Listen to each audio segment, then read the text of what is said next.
So these are all the miscellaneous and random holes that were drilled over time in the firewall. Each one of these holes was either like an old rivet or just a place to run wires through, whether that was to the ECU or the wideband or whatever, or analog switches, that kind of thing. So it was looking pretty bad. We just had holes everywhere. So I went ahead and cut out some steel and tack welded all of these small little patches in. The idea here is going to be to shave these down and then fill them with body filler and then paint them. The holes that are currently left on there, such as this is going to be a bulkhead fitting for the ECU harness. This is a heater core line, as well as this one. So this will be for the inlet, this will be for the heater core outlet, because all of that plumbs into the expansion tank, which all sits in this relative area. All that stuff's been laid out from the previous build. We're not changing any of that, just to keep things simple. There's no reason to change it. It worked really well.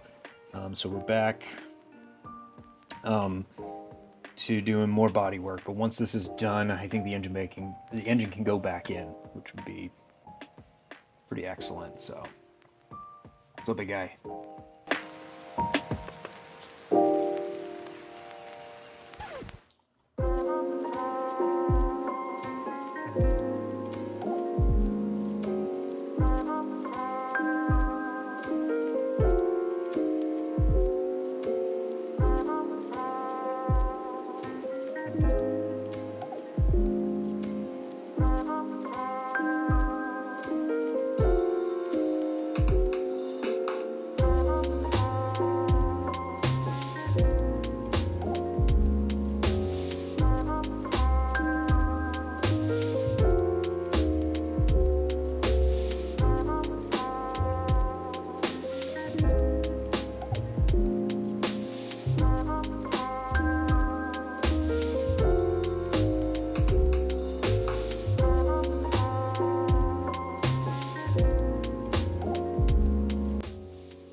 Alright, so I've pretty much shaved down all the little spot welds where we had all of the little plugs.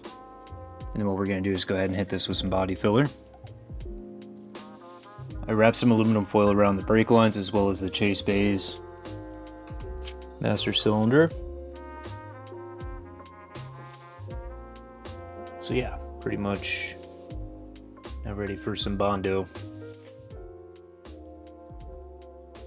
So we got the body filler. I'm just gonna mix this up and then apply it.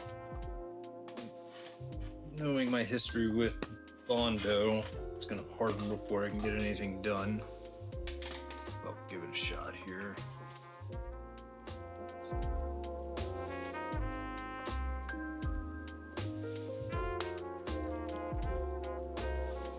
I'm not gonna read the instructions on that.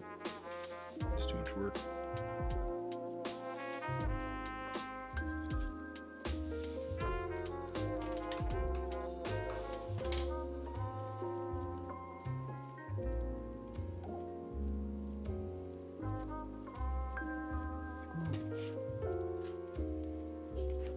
Let's get you set up.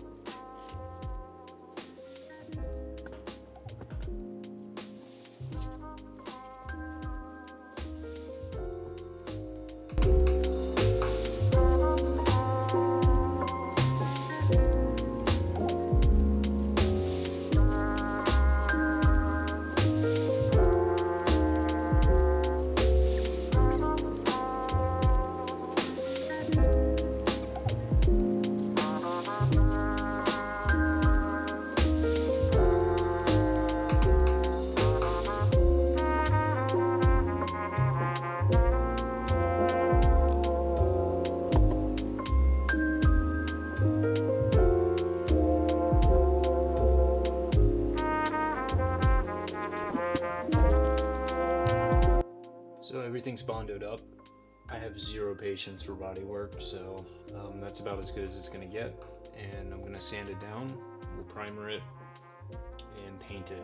But it needs to dry for a bit, so I'm gonna move to the inside of the car where there's some raw metal in there. We're just gonna primer that and paint it, and then be good to go.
So I got a coat of primer on there, but you can still see a lot of the cross hatching from where I sanded. So I didn't go to a fine enough grit, so I'm just gonna have to let this dry now and sand it back down. There's a filler primer, so I'm hoping that I can just hit this with like a 600 grit or something like that and get it knocked down, smooth it out a bit, because right now it just looks pretty terrible. A lot of cross hatching. I laid that primer on thick just because I was hoping to fill in some of those scratches, but it's not going to happen. I'm just going to have to let it dry and then circle back, do it again. So the scratches are definitely still visible. On camera it's not too bad, but in person it's pretty bad. So what I'm going to do is I'm going to let this primer dry and I'm going to hit it with some finer grit sandpaper, and then we're going to primer it again. Hopefully it looks better, and then we'll just finish painting it. Then we can get the engine in, which I'm super excited about. Once that thing's in there, we're going to be ready to rock and roll. I think I'm going to be really excited. I'm going to be able to do all the stuff I really enjoy doing, which is all the pipe work for the intercooler, all the coolant lines, all that fun stuff. To me, that's the stuff I really enjoy. I really don't like doing any of this bodywork stuff. The roll cage, I had a really good time working on. I just don't think it's something that I would probably do again anytime soon, at least. But so the sway bar is in. Thing looks really good back here. I'm excited. It's definitely gonna be a learning curve. I mean, we're throwing so much new stuff at this car that it's just been a great learning experience so far. But it's gonna be even crazier because we've got the new transmission, we've got the 8.8 diff, we've got a gear ratio in that 8.8 diff, which I don't even know if it's even gonna work. We've got all new suspension, we've got custom suspension. It's definitely gonna be noisy and loud. It's probably gonna rattle my teeth out. I'm hoping it's not gonna be too bad, but I know how this stuff goes. It's probably gonna be enjoyable to drive for about 45 minutes, and then afterwards I'm gonna be dying to get out of it. But I'm excited. I'm ready to get that engine in for sure.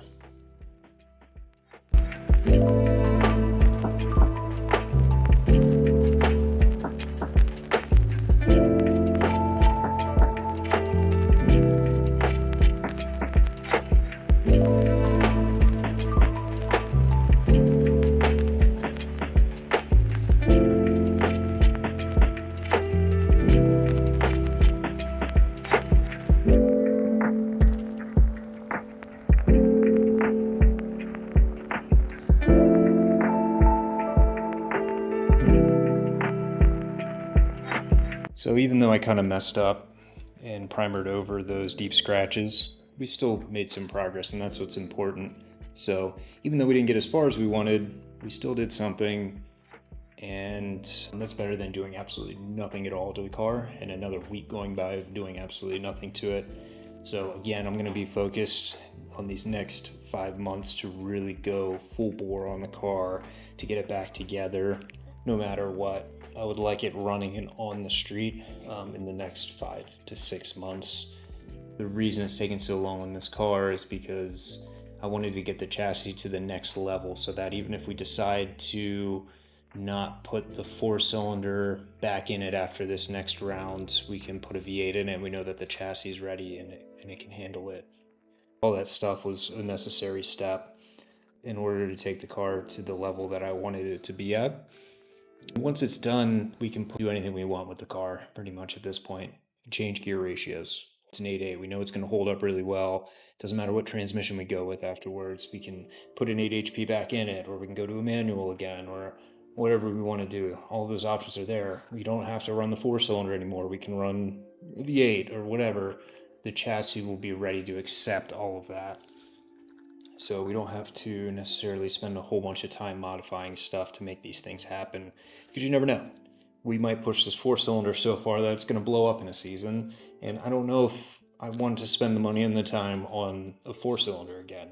At least I know that that chassis will take pretty much any engine that I decide to put in it that will fit inside of the car, I should say. So, which to me is the exciting part, because once all this is done, we'll have a chassis that'll be ready to rock and roll and do whatever we want. And hopefully it's a devastating combination too. Something that once we do go to the track, it might not be the fastest the way it is going out the first couple of times with that 4-cylinder, but I think even with the 4-cylinder can pump out 600 wheel with the 8 HP 70 and that 8.8 differential. We can launch that thing as hard as we want and as aggressive as we want. In combination with the automatic transmission, it'll be consistent, assuming we can get it to work right, which seems like these things work pretty well, at least 8 HP, I should say. As long as we can get all of the tuning right and all of that, the consistency, this thing should be pretty devastating, even at 600 wheel.